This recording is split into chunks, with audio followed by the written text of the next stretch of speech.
உன்னால் உருவாகியவன் நான், என்னை உருவாக்கியவன் நீ. நீ என்னுள் இணைந்து இயக்கிய இப்படத்தினால் என் குரு பாக்கியத்தை நான் பெற்றுவிட்டேன்.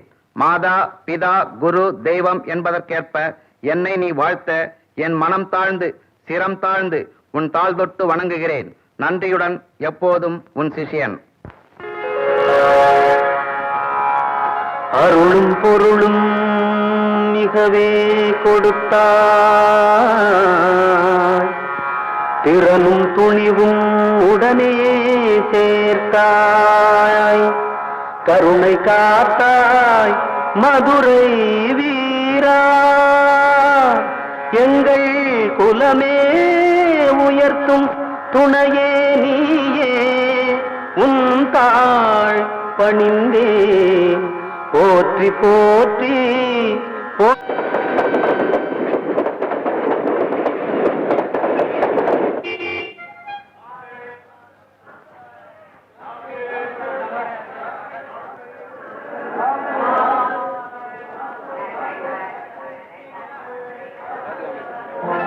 எங்க வருஷத்துக்கு இதாயா முதல் ட்ரெயின். உன்னை நம்பி நாங்க வந்த எல்லா ட்ரெயினையும் விட்டுட்டையா. இதுல போனே ஆகலைன்னா இன்னைக்கு பூரா சனி பிடிச்ச மாதிரி ஆயிடுயா. நாளுக்கு ஒரே ₹1 குடியா. எல்லா லக்கேஜும் நாங்களே தூக்கிட்டு வந்துடுறோம்.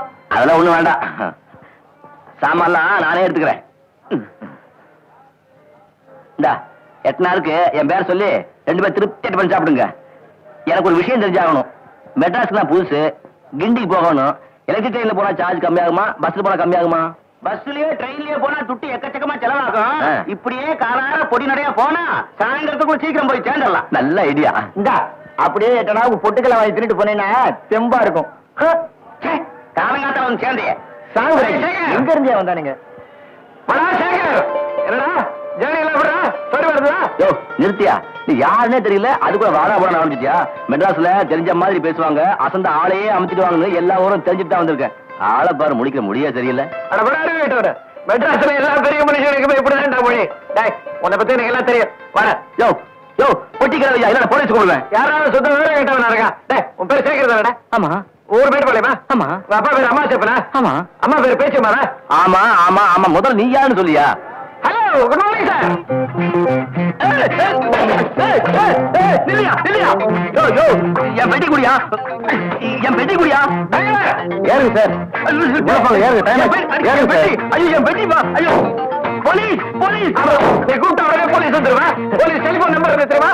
100 தடவை கூப்பிட்டா வருவாங்க. இப்போ போலீஸ் போலீஸ் போலீஸ். எப்பா டிரைவர், கொஞ்சம் வண்டி நிறுத்தி இறக்கி கொடுப்பா. சார் காலங்காத்தால் நல்ல சவாரி கிடைச்சிருக்கு, தயார் பண்ணா வாங்க சார். யோ யோ எங்க யாரை கடத்திட்டு போற? ஆமா, பெரிய பிர்லா பேரன். இவரை கடத்திக்கிட்டு போனா எனக்கு ₹1,00,00,000 கிடைக்கும். அடுத்த பேசாம வா. முடிச்சு முகமே தெரியல. இந்த வீடு தான். கருத்து இங்க நிறுத்தானுங்க. இங்க இது கொண்டு வந்திருக்கா? இன்னைக்கு இவங்கிட்ட வகையா மாட்டிக்கிட்டேன்.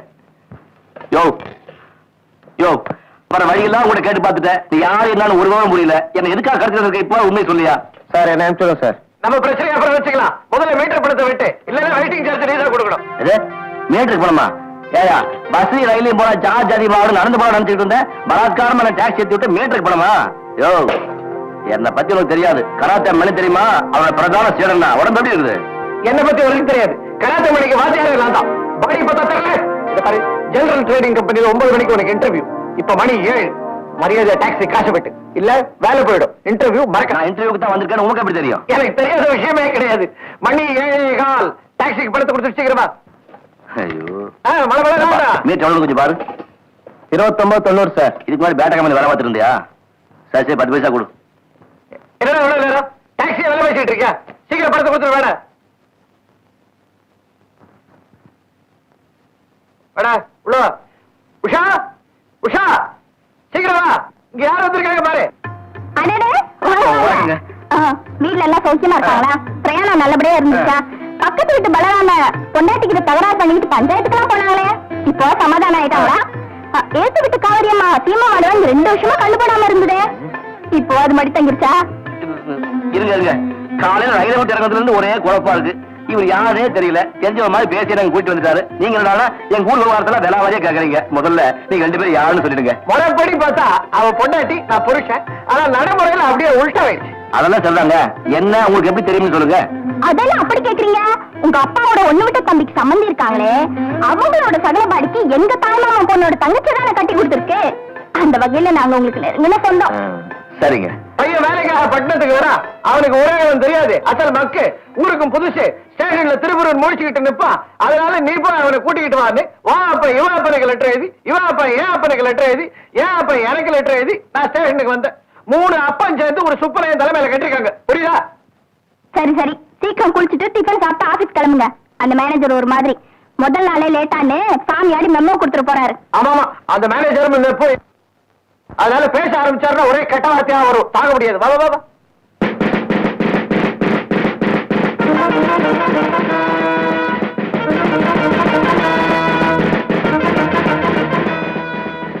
சார், உள்ள இன்டர்வியூ தான் நடக்குது.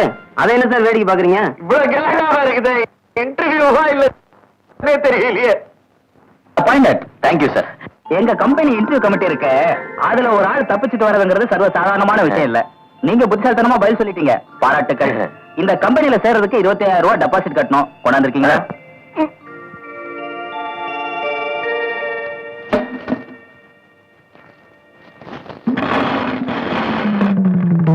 எண்ணி பாத்துங்க சார். என்னப்பா இது, செலக்ஷன் கமிட்டி நினைச்சியா இல்ல திருப்பதி தேவஸ்தான உண்டியல் கமிட்டி நினைச்சியா? மன்னிக்கணும் சார், ஆடு கோழி வித்த பணம், அதான் கொஞ்சம் சில்லறை ஜாஸ்தியா போயிடுச்சு. ஏன் சார், இந்த பணத்தெல்லாம் எத்தனை மாசத்துல திருப்பி கொடுப்பீங்க? 5 வருஷத்துக்கு அப்புறம் தான் திருப்பி கொடுப்போம். ஆனா ஒரு கண்டிஷன், இந்த 5 வருஷத்துல நீங்களா வேலையை விட்டு போனாலும் சரி, நாங்களா வேலையை விட்டு அனுப்பினாலும் சரி, இந்த பணத்தை நீங்க மறந்துட வேண்டியதான். Understand? Yes sir. Appointment order try பண்ண சொல்லிடுறேன் sir. Yes sir. Okay sir. Congratulation. Thank you sir. Thank you. இவங்க நம்ம ஆபீஸ் ஸ்டாஃப். தேங்க்யூ. தேங்க்யூ. வா, ஒருத்தர் இன்ட்ரோடியூஸ் பண்றேன். இதுதான் ரோசி. சினிமாவில் நடிக்கணும்னு ரொம்ப ஆசைப்படுவோம். வணக்கம் சார், நீங்க இந்த ஆபீஸ்ல சேர்ந்ததுல ரொம்ப சந்தோஷம். பாத்தியா, எவ்வளவு அழகா தமிழ் பேசுறா பாரு. அதனாலதான் தமிழ் சினிமால சான்ஸே இல்லாம போச்சு. யார தெரிஞ்சுக்கிறியோ இல்லையோ, இவர் அவசியம் தெரிஞ்சுக்கிட்டே ஆகணும். சாதாரணமான ஆள் இல்ல. புரியுதா? Cycle chain. புரியல? Union leader. வணக்கம் சார். சார், என் பேர் பட்டாபி. மெட்ராஸ்ல ரேஸ் கோர்ஸ் பில்டிங் பாத்திருக்கீங்க? இவர் கட்டினது தான் அது. அவ்வளவு பெரிய பில்டிங்கா? அவ்வளவு விட்டுருக்காரு ரேஸ்ல. அவர்தான் ரங்கராஜன். வணக்கம் சார். வணக்கம். இவன் அப்பாவுக்கு ஊர்கால வியாபாரம். ஊர்கால பாட்டில் விற்கிறதுக்காகவே இவர் இந்த ஆபீஸ்ல சேர்ந்திருக்காரு. சார், வீட்டு அட்ரஸ் கொடுங்க, வீட்டுக்கு பெரிய பாட்டில் அனுப்பிடுறேன். பாட்டில் 1000 சொல்லு. இன்னைக்கு ஊர்ல பாட்டில் வியாபாரத்தை பீட்டடிக்க எதுவுமே கிடையாது. இவர் ரொம்ப முக்கியமான ஆளு. பேரு சக்கரவர்த்தி. இவருக்கு 5 வயசுல ஒரு குழந்தை இருக்குது. 3 மாசத்துக்கு ஒரு தடவை அந்த குழந்தைக்கு பிறந்த நாள் விழா கொண்டாடிக்கிட்டே இருப்பாரு. ஆபீஸ்ல எல்லாருக்கிட்டையும் சம்பளத்தை இன்னைக்கு அன்பளிப்பு வசூல் பண்ணுவாரு. சார், இவர் சொல்ற அதே குழந்தைக்கு நாளைக்கு காது குத்து. குழந்தை காது குத்து போறாரோ இல்லையோ, வந்தடிக்க உனக்கு காது குத்திட்டாரு. வா, இதான் வச்சுட்டு உட்காரு.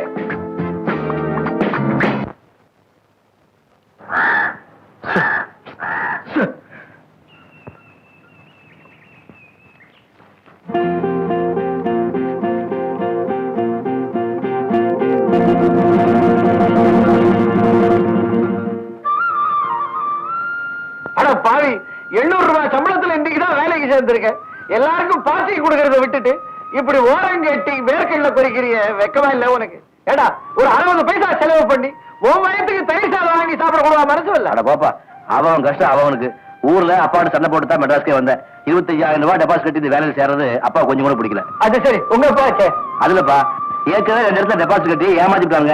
கடைசியா அந்த 25,000 ரூபாய் கையில் கொடுத்து இதோட என் பெற்ற கடன் முடிஞ்சு போச்சுன்னு அப்பா சொல்லி அமைச்சாரு. தச்சமே கையிருப்பு 65 பைசா தான். இதை வச்சுட்டு அடுத்த மாதம் சம்பளம் வரைக்கும் எப்படி சமாளிக்க போறதுன்னு தெரியல. இட்ஸ் ஆல் ரைட், கவலைப்படாத. நான் கேஷியர் கிட்ட சொல்லி இன்னைக்கே உங்களுக்கு 2000 ரூபாய் அட்வான்ஸ் வாங்கி தரேன். அது எப்படிப்பா, முதல் நாளே அட்வான்ஸ் சொன்னா மேனேஜர் ஒத்துக்கு வரா?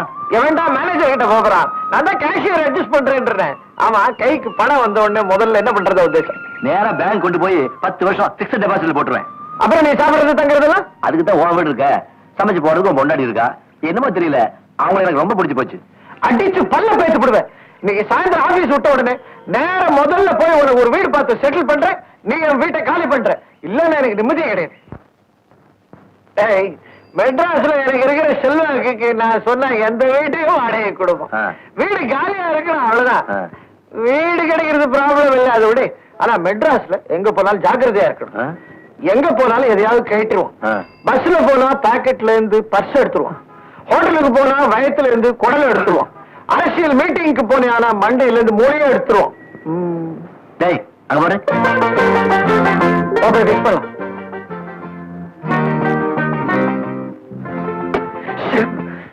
எப்பவுமே வீடு வாடகை கேட்கும் போது மரியாதையா பவ்யமா பெரிய மனுஷன் தோரணையில குறைஞ்சு வாடகை கேட்கணும்டா. அப்படியே கேக்குறேன். உனக்கு தெரியாது, அரசியல்வாதி ஓட்டு கேட்கும் போது எவ்வளவு மரியாதையா பணிவா ஓட்டு கேட்கிறான். முட்டாள் ஜனங்களை ஏமாந்து ஓட்டு போடுறாங்க, அப்புறம் அவன் இஷ்டப்படி நடந்துக்கிறான். அந்த மாதிரிதான் இது. கிடைக்கிற வரைக்கும் பணிவு, கிடைச்சப்பறம் நம்ம இஷ்டம். ஐயா ஐயா, முதல்ல தாய்க்குளம். அம்மா தாயே, இப்பதான் அரிசியை கலந்து உரையில போட போறேன். இன்னும் ஒரு 5-6 வீடு போய் பாத்துட்டு வாப்போ. கேடா இது இன்னும் அரிசி? பிச்சைக்காரன் நாய்களா 4 தெருக்கு போயிட்டு வாங்கன்னு சொல்றாங்க. அப்ப போயிட்டு வரலாமா? ஆய முடுறான். பெருசா குழஞ்சு கேக்குறானா? நான் கேக்குறேன், அம்மா வீடு வாடகைக்கு விடப்படணும் போட்டு போடுறீங்களே, அது விஷயமா வந்திருக்கோம். சீக்கிரம் வாங்க, நாங்க ஒண்ணு 4 தெரு போகணும். யார் நீங்க? யாருக்கு வீடு வேணும்? இவன் என் ஃப்ரெண்டு, இவனுக்கு தான் வீடு வேணும். கல்யாணம் ஆயிடுச்சா? இவனுக்கு கல்யாணம் ஆயிடுச்சு. அவரு கல்யாணம் ஆனா எனக்கு என்ன சார்? என்னமோ இது என்னமோ மாதிரிலாம் பேசுறீங்க நீங்க. குடியிருக்க போறது நீ, உனக்கு கல்யாணம் ஆயிடுச்சா? இல்லைங்க. சாரி, பிரம்மச்சாரிங்களுக்கு எல்லாம் வீடு கொடுக்கறது இல்ல. அதான் சார். ஏம்மா? பையன் பிரம்மச்சாரியா இருந்தாலும் குனிஞ்ச தலை நிமிர மாட்டான். ரொம்ப ஒழுங்கான பையன். 1 மாசம் கூடி வச்சு பாருங்க, அப்புறம் நீங்களே தெரிஞ்சுப்பீங்க. வேண்டவே வேண்டாம் சார். எனக்கு மொத்தம் 3 பொண்ணு. முதல்ல ஒரு பேச்சுலர் குடி வந்தான், முத பொண்ணை இழுத்துட்டு போயிட்டான். 2வது ஒரு பேச்சுலர் குடி வந்தான், 2வது பொண்ணையும் இழுத்துட்டு போயிட்டான். நேக்கு இருக்கிறது ஒரே ஒரு பொண்ணு. அதையும் பார்த்து பத்திரமா பார்த்து பாடுறேன். சார் தயவு செஞ்சு போயிட்டு வாங்க. வாடா. அபிஷ்கா ஏண்டி நின்று இருக்க? போயேண்டி உள்ள. சார் கற்பூரம் அடிச்சு சத்தியம் பண்ணி சொல்றேன், என்ன மட்டும் குடி வச்சீங்கன்னா வீதியில் போற எந்த பொண்ணையும் தலை வந்து பார்க்க மாட்டேன் சார். உங்க பொண்ணை கூட ஏன் எடுத்து பார்க்க மாட்டா சார். பொண்ணுன்னா தொலைன்னு விட்டுருவேன். இது நம்ம பொண்டாட்டி. நம்ம பொண்டாட்டி தானே, அப்புறம் என்ன? ஏய், நம்ம பொண்டாட்டியா? நானே லேட்டா கல்யாணம் பண்ணிருக்கேன். இதுல நீ வேற சொந்தம் கொண்டாடியா? போய வழிய. நான் ஆம்பளை கிட்ட பேசிட்டு இருக்கேன்ல, உனக்கு என்னடிங்க வேலை? பிரம்மச்சாரின்னா ஒரு பயலும் வீடு தர மாட்டேங்கிறான். வேற ஏதாவது வழி இருந்தா பார்க்க வேண்டியதான். ஒண்ணு பண்ண, என்ன? இங்கே ஒரு கேஸ் பிடிச்சு கல்யாணம் பண்ணிக்க. யாருப்பா நீ? எனக்கு ஒரு ஐடியா தோணுது. என்ன? பேசாம உன் வீட்டு தங்கிடுறேன். என்னது? என்ன அசல் பைத்தியக்காரன் நினைச்சியா? ஒவ்வொரு வீட்டுக்காரனும் பேசும்போது எனக்கு அடி வயித்துல பக்கு பக்குன்னு. என் வீட்டுல நீ தங்க முடியாது. எனக்கு இருக்கிறது ஒரே ஒரு பொண்டாட்டி. கொஞ்ச நாளைக்கு தாண்டா. பொண்டாட்டியா?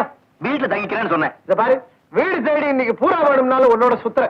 ஆனா நீ என் வீட்டுல தங்குறன்றது நடக்காது. ஊர்ல இருக்கிற எல்லாரும் புத்திசாலி, நான் ஒருத்த மட்டும் இடிச்சு வாங்கிறான். இவனுக்கு வீடு தேடுறதுக்குள் ஒண்ணு பண்ணலாமா? என்ன? யார் நீங்க? என்ன வேணும்? வெளியில டூலெட் போர்டு பார்த்தேன், வீடு வாடகைக்கு வேணும். நானும் என் சம்சாரம் 2 பேரும் தான். சம்சாரம்ங்கிறீங்க, ஒளிஞ்சிட்டு நிக்குது, முன்னால வராதுங்களா? அடுத்தவங்களை பார்த்தா ரொம்ப வைக்கப்படுவா. ஏய் கொஞ்சம் முன்னால வா. புது கல்யாணம் போல் இருக்கு, அதான் வைக்கப்படுது. மாசம் 300 ரூபாய் வாடகை. பரவாயில்லைங்க. 3 மாசம் அட்வான்ஸ் கொடுக்கணும். இந்த சாதியை கொடுங்க. இருங்க, என் மனைவி ஒரு வார்த்தை கேட்டுக்கிறேன். நீங்க தான் பாத்தீங்களா, அவங்களையும் கூப்பிடுறீங்க. குடி வர்ற முண்டாட்டி அழகா இருந்தா ஏன் முண்டாட்டி ஒத்துக்க மாட்டான். என்ன ஒரு மாதிரி சந்தேகமா பாப்பான். இவங்க பரவாயில்ல, ஒரு மாதிரி தான் இருக்காங்க. இருந்தாலும் ஒரு வார்த்தை கேட்டுக்கிறேன். மீனாட்சி, மீனாட்சி, என்னங்க? வீடு வாடகைக்கு வேணும்னு கேட்டு வந்திருக்காங்க. இவங்க உனக்கு பிடிச்சிருக்கா பாரு. கர்மம் கர்மம், கன்றாவி. உங்களுக்கு விவசாயே கிடையாது. இவங்க யாரு என்னன்னு புரிஞ்சுக்கிற அளவுக்கு கூட இல்லாம போச்சு. கொஞ்சம் adjust பண்ணு. ஏயா வேஷம் போட்டு வந்தா வீடு கேக்குறீங்க? மரியாதையா இடத்த காலிப்பட்டு. இல்லைங்க, அது வந்து இன்னும் என்ன உங்ககிட்ட பேச்சு? உள்ள வாங்க. சத்தாம்போயா, அவன் பொண்டாட்டிக்கலாம் ஒண்ணு குறைஞ்சு போயிடல. வாடா. என்ன ஏண்டா செய்யணும் கரெக்டா செய்யக்கூடாதா? நான் அப்பவே சொன்னேன், டாக்ஸிலாவது ஆட்டோலயாவது போகலான்னு. 5 ரூபா 10 ரூபா செலவுக்கு பயந்துக்கிட்டு பஸ்ல போகலான்னு. பஸ்ல ஒரே கூட்டம். நான் எவன் மேல பை போடுறேன். சரி, இதெல்லாம் நமக்கு சரிப்பட்டு வராது. கடைசி ஒரு வீட்டை பார்ப்போம், அவங்க கையில கால விழுந்து கெஞ்சுவோம். அப்பயும் வீடு எடுக்கலன்னு சொன்னா இதுக்குள்ளே இருக்க ஆபீஸ் வாசப்படி அங்கேயே படுத்துக்கலாம். பாப்போம். வீட்டுல யாரும் இல்ல? யாருங்க? யார் நீங்க? வீட்டுக்காரம்மா. வீட்டுக்காரம்மாவா? அதான் இந்த சூழல் சுப்பம்மா இருக்காங்க. உங்களுக்கு என்ன வேணும்? இங்க ஒரு போர்ஷன் காலேஜ் தான் கேள்விப்பட்டோம். அது விஷயமா பேசுறதா வந்திருக்கோம். கொஞ்சம் அம்மா கூப்பிடுங்களா? கூப்பிடுறேன், உட்காருங்க. போய் வேலையை கவனி. வர வர இந்த வேலைக்காரங்களுக்கு கொஞ்சம் இடம் கொடுத்தா போதும். அதுக்கு பாட்டுக்கு பேசிக்கிட்டே இருக்கும். இதுக்கு வந்து பவிஷ்யம் பத்தியா ஆபரேஷன் பண்ற டாக்டர் மாதிரி ட்ரெஸ் போட்டுக்கிட்டு டாக்டர்னு ஒண்ணு நினைவு வருது. வேண்டாம்பா, நான் எதை சொன்னாலும் தப்பா போ. டேய், ஒரு ஐடியா. என்ன? எப்பவுமே கலெக்டரை பார்க்கணும்னா முதல்ல அவர் பியூனை கவனிக்கணும். அதனால இந்த வீட்டுக்கார அம்மாவை பாக்குறதுக்கு முன்னால இந்த வேலைக்காரியை கொஞ்சம் அட்ஜஸ்ட் பண்ணுவா. ஐயோ வேணாண்டா, உனக்கு ஒரேவும் தெரியாது. பேட்டையை பிடிச்சாதான்டா அப்புறம் கோட்டையை பிடிக்க முடியும். இப்ப பாரு நம்ம வேலையை.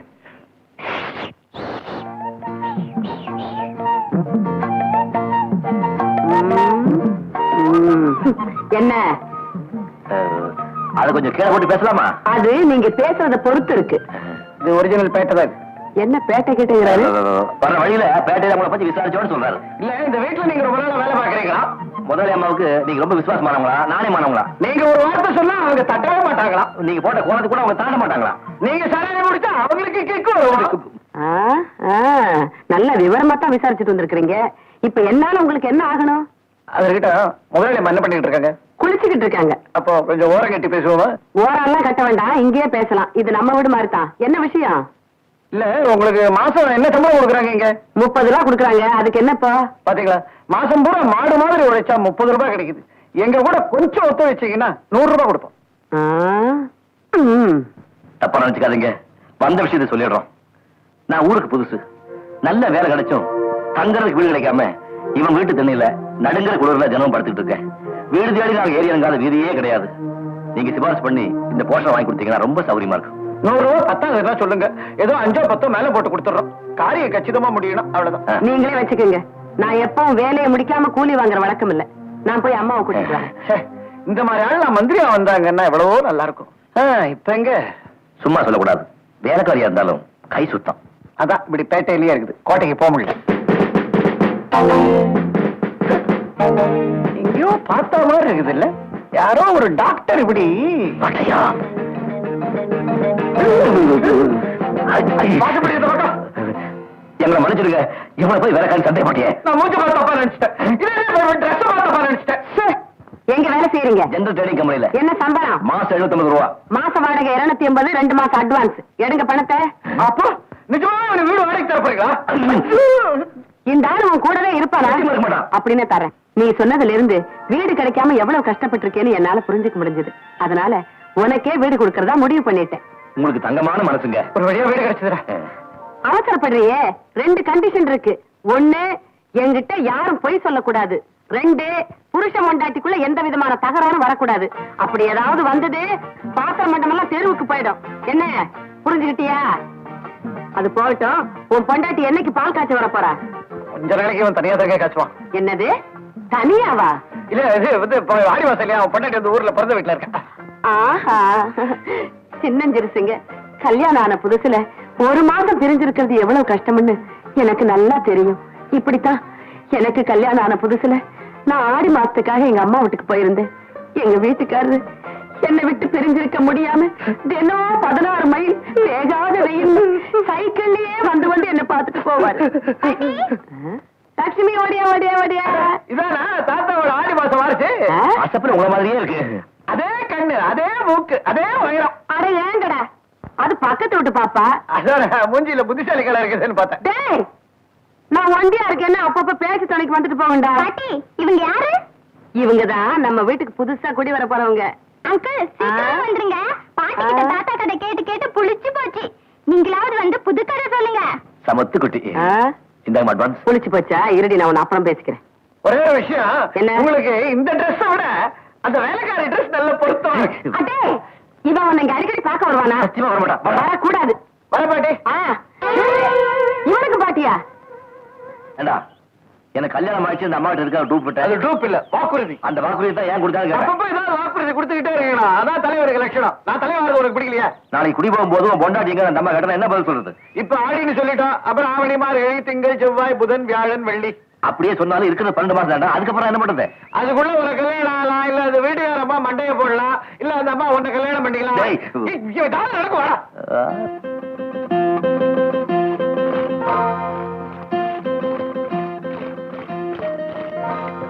சேகர் தம்பி, என்னப்பா இது? என்ன பண்ணிக்கிட்டு இருக்க?